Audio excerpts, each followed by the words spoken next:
Ladies and gentlemen, I feel good and proud to be an African.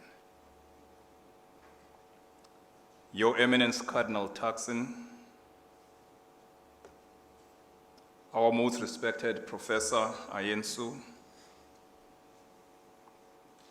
members of the Dicastery for Promoting Integral Human Development,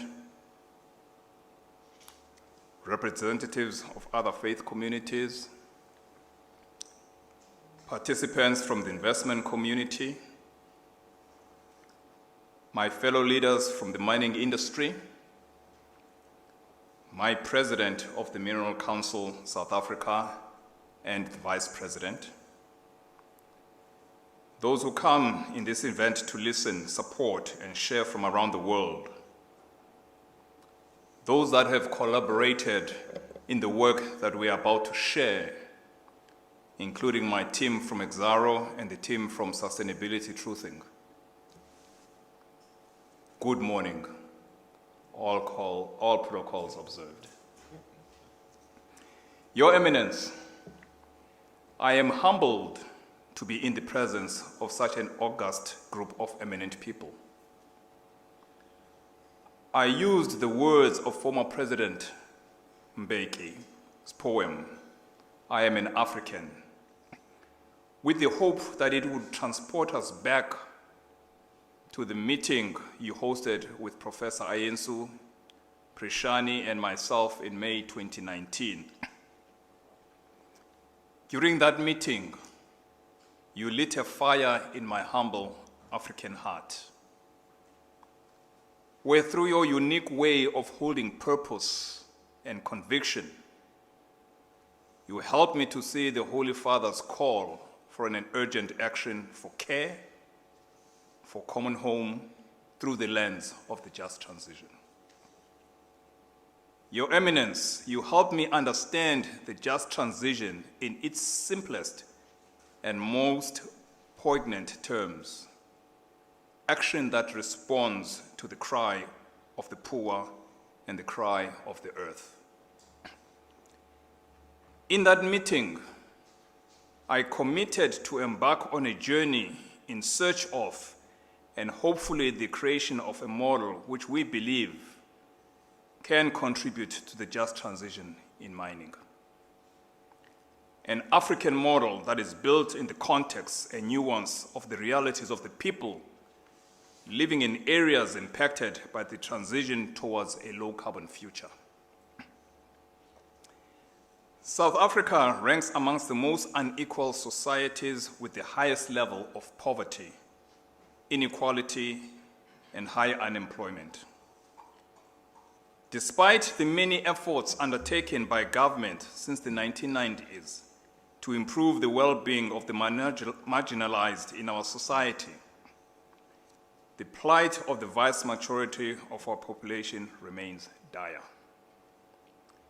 This is as true to our country as it is true of many other countries on our continent.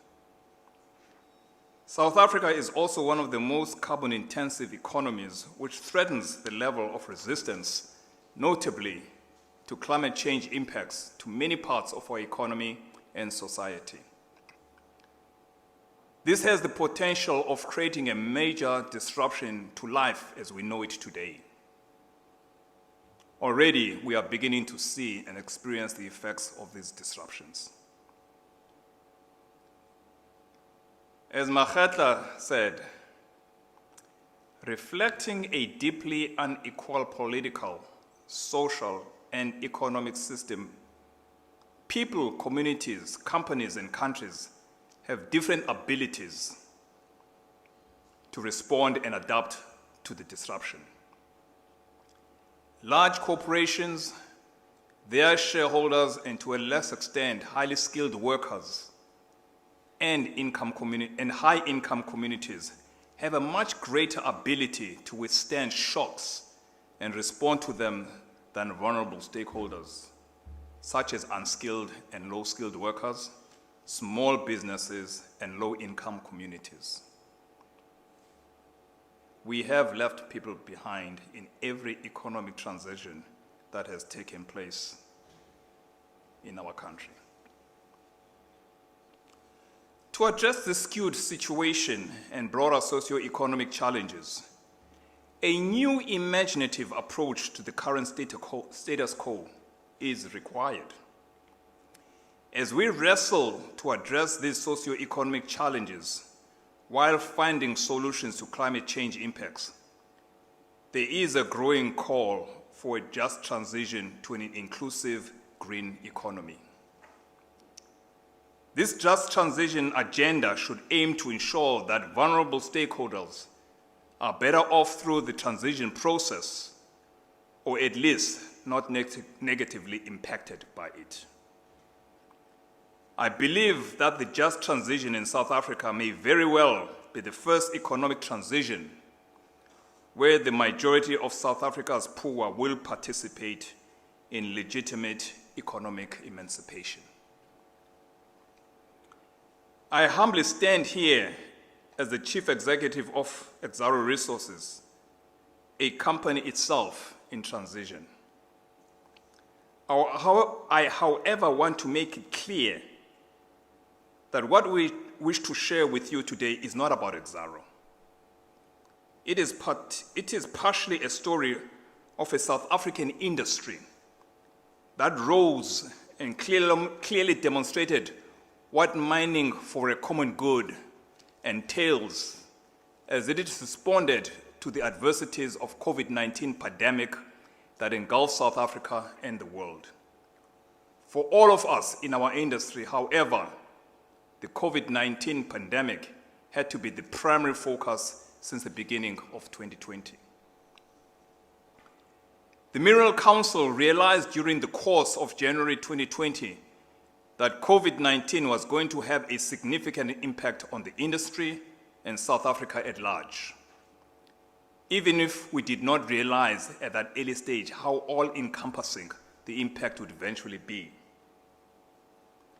Still, we believe we can say with honesty that, from the onset, the Minerals Council did all we could to mitigate the impact of the virus on our employees and our communities. This we did while doing all we could to ensure the industry's sustainability through the first lockdown and the gradual return to full production. Following local and international guidelines, we initiated campaigns of sanitizing, social distancing, and the wearing of masks. We supported government's lockdown initiatives, including several activities to protect livelihoods. But we also threw everything into developing, in close cooperation with national and international experts, the detailed guidelines, our standard operating procedures, that will be the foundation of a return to work. These guidelines ultimately became the foundation not only for the COVID-19 regulatory system under which our industry now operates, but offered guidance to much of the rest of the economy too. With the strong cooperation of the Department of Mineral Resources and Energy, the Mines Inspectorate, and trade unions, we were able to get the sector back to work by applying proper risk-based approach with right preventative and mitigating measures. By implementing the standard operating procedures and everyone playing a constructive role, we were able to save lives and save livelihoods through real Team Mining South Africa effort. I am particularly moved by the way in which mining companies sought to continue to pay employees even during the most stringent times of lockdown. How they supported employees and communities during this time by providing medical facilities, testing capacities, PPEs, public sanitation, food parcels, and other relief. As an industry, we have been at the forefront of rolling out the vaccination programs at our workplace and in our communities. This model of cooperation, innovation, and excellence in adversity is a story of how we as an industry enabled possibility in challenging times. Your Eminence, what we are sharing today is not a mining story. This is a story of what happens during and after mining, and indeed how communities will thrive if we work with the lens of investment for impact. It is about the possibilities of how mining can be a transformative and a catalytic agent in the creation of sustainable communities during mining and post-mining activities. Today, we would like to share with you a model which we believe can achieve these aspirational goals. Ladies and gentlemen, since May 2020, my team working together with Sustainability Truthing have traveled extensively to our active mining communities and those which have been closed over the past 20 years and are currently being rehabilitated as part of mine closure activities. We traveled to rural northern Limpopo, KwaZulu-Natal and Mpumalanga and spoke to people throughout the Eastern and the Western Cape. We've engaged with these communities and listened differently. We have sought to understand issues from their vantage point, how they thrived as communities before the advent of mining. We had to humble ourselves and open our hearts to understanding their realities. And so, this model we are sharing with you today is based on journeys and dreams that people had before mining. A model that encompasses local indigenous knowledge, science and nature, stories told by the ancient baobab trees, stories that make us who we are. I believe that part of the power of the justice in this transition model is restoring the relationship of our beings to those hills and the valleys, the trees that define the face of our native land that former President Thabo Mbeki speaks about in his poem. The native land that, in this instance, sits within close-mined sites, mining land that is in transition throughout the country and our continent. For us, as mining CEOs, we may view this land as a rehabilitation liability on a balance sheet. But for those scientists and innovators in the room, for impact investors, this land is an asset. For government, this land is the potential of a diversified rural economy. For communities, it is what you, Your Eminence, calls the potential to restore human dignity. Today, I am asking us to use the same energy which we used to fight the scourge of COVID-19 to empower this just transition model in pursuit of fighting the scourge of poverty, inequality, and high unemployment. As industry, our core job is to continue with and accelerate where possible, transforming the extractives and energy sectors, and to deliver a clean and enabling industry. I am asking us to let go of our view of mining closure by enabling land to be transformed into new thriving economies.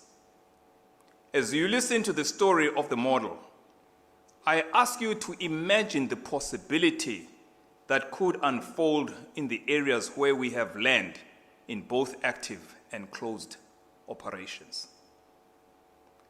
I stand here asking the investment professionals in the room to hear the story of what we are tabling today. The task at hand is complex, and it requires courage, commitment, compassion, and humanity.